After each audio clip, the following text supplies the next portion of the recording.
Ang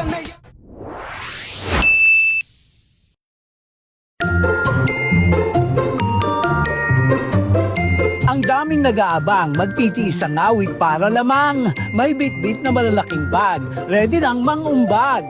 Pero hindi ito marathon o bardagulang napapanahon. Hindi ito pa promo ng grocery dahil ang isa shopping spree, mga laruan ng kids at baby. Kalma, baby, kalma. Bago ka pa masubsob at madapa dahil ang mga laruan dito, bulto. Gabundok na ikaw na ang susuko. Pagpatak ng alas 9, handa nang humakot ng grabe. Kanya-kanyang focus sa target. Wapakels kahit siksik at malagket. 3, 2, 1, arat na! Mas lalo atang magiging wild ang mga nag-heal ng inner child. Awat muna sa pagiging Disney princess dahil bahagya ka mulang may stress. Pero ang ending wallet ay gagaling mula sa kagipisang nakakatuliling dahil ang mga laruan bagsak presyo. Kadalasan ay 500 ang kilo. Mga laruan po is for educational toys to sa mga bata. Lalo na starting mga toddler or kahit baby toys kasi madaming baby toys dito, more on gadget. So yung mga ibang mami, gusto nila para mag-iwas ng mga gadget ng mga bata, toys ang binibili nila. So dito sa Toysuna, dito nyo mabibili na mura lang siya pero quality talaga. Mostly kapag new arrival, all items kami 500 per kilo. And then pag after ilang days, nagbababa kami mga 300, 200, 250 like that. Dito lang yan sa Laguna, laruang imported na malapit sa Manila. Merong munang registration fee na pwedeng i-consume kapag mamimili.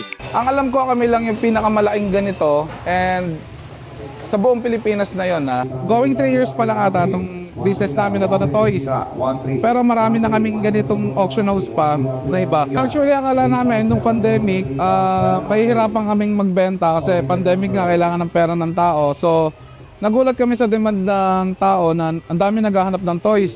So, naisipan namin sa sobrang laki nga ng demand, nag-supply na kami, naghanap na kami ng supplier ng toys na marami. Free love itong mga laruan. Parang ikaw, bago kasaktan, charot lang. Walang pikunan. Galing siyang UK lahat, sa England. And then, siniship namin siya dito sa Philippines. Pag per piece kasi, pag retail namin siya binenta, ang mangyayari kasi, mabagal yung supply. Yun, binibili kasi namin siya sa supplier per kilo rin. Kaya binibenta namin siya per kilo rin. Kung naman kaming quality control, mapapansin mo naman yung item namin selected. Yan. Tsaka dinedeclare namin siya as is, good condition, tsaka yung mga display.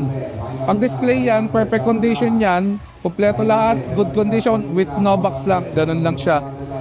Merong educational for toddlers. May board games at cartoon characters. Sa mga collector na kids at heart, siguradong maraming maa-add to cart. To cart! To cart! Tulad nitong si Ate Chin, isang seller at collector din. Vintage na Care Bears naman ang gusto niya. Kaya kahit makalibo, pikit mata.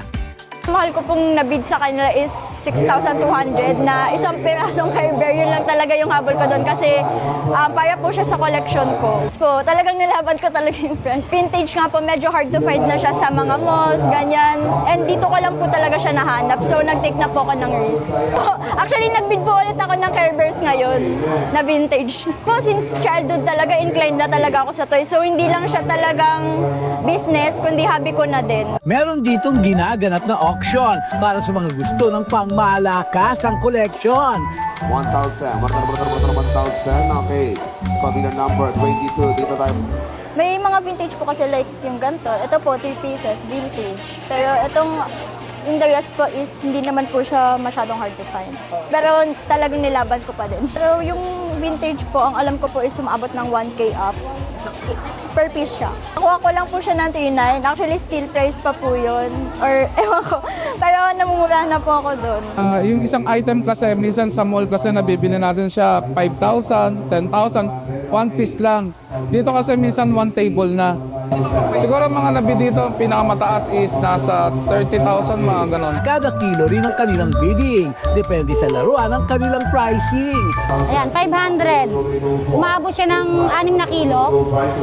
So, ano na lang natin siya ng 3,400. 3,400. 9999 10,000 10,000 10,1 10,1 10,1 10,1 10,1 10,1 10,1 10,1 10,1 May the force be with you. Sulit ang libo-libo na 10.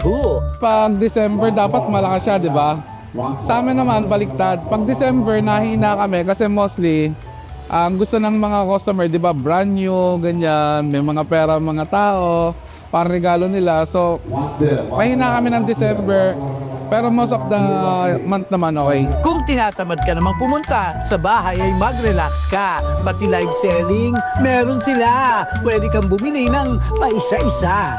Ang Paskong araw ay para sa bata. Magastos kung ikaw ay matanda. Pero huwag kalimutan ng sarili. Maglaan ng konting extra money. Alalahanin mo, nung ikay elementary, ano bang laruan na hindi mo nabili?